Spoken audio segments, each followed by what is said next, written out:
युवासेना प्रमुख आदित्य ठाकरे हे 9 जानेवारीला कोल्हापूर दौऱ्यावर येत आहेत। या दौऱ्याच्या नियोजनासाठी ठाकरे गटाच्या पदाधिकाऱ्यांची शासकीय विश्रामगृहावर बैठक पार पडली।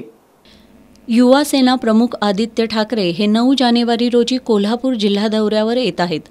आदित्य ठाकरे यांचा हा दौरा यशस्वी करण्यासाठी ठाकरे गटाच्या प्रमुख पदाधिकाऱ्यांची बैठक शासकीय विश्रामगृहावर आयोजित करण्यात आली होती। आदित्य ठाकरे यांच्या कोल्हापूर लोकसभा मतदारसंघात 2 आणि इचलकरंजी लोकसभा मतदारसंघात 1 सभा होणार आहेत।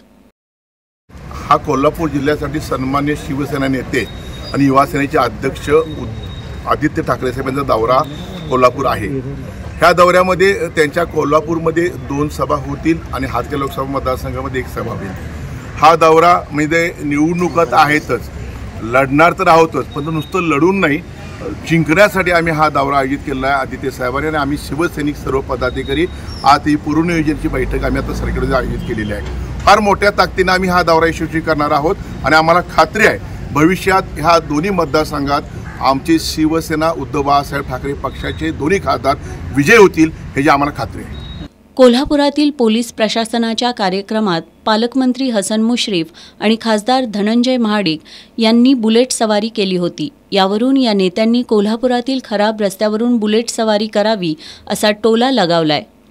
लाखो पर्यटक रोज इथं अंबाबाई दर्शनाला, ज्योतिबा दर्शनाला येत आहेत, सुट्टी येत आहेत। तो कोल्हापूर बदनाम कशामुळे होतंय हे सर्वांना माहिती आहे। दर्जेदार रस्ते नाहीत, वेळेवर रस्ते होत नाहीत आणि परवा तर कुठेतरी पोलीस प्रशासनाच्या कार्यक्रमाला सन्मान्य पालकमंत्री आणि सन्मान्य खासदार बुलेटवारी करून आपली बुलेटवारी करून त्यांनी ती सवारी केलेली आहे। माझी त्यांना विनंती आहे की खरोखर तुम्ही पालकमंत्री जनतेचे आहात, तुम्ही खासदार जनतेचे आहात, तो कोल्हापुरात सगळीकडे तुम्ही दोघं फिरा ह्या बुलेटवरनं। मग कोल्हापूरचे रस्ते कसे आहेत, काय आहेत, कशा हाल लोकांचे होत आहेत, हाडे खेळखेळ कसे होत आहेत हे तुम्हाला समजेल। माझी विनंती आहे दोघांनी सुद्धा ही बुलेटवारी कोल्हापूर शहरातील सगळे करा।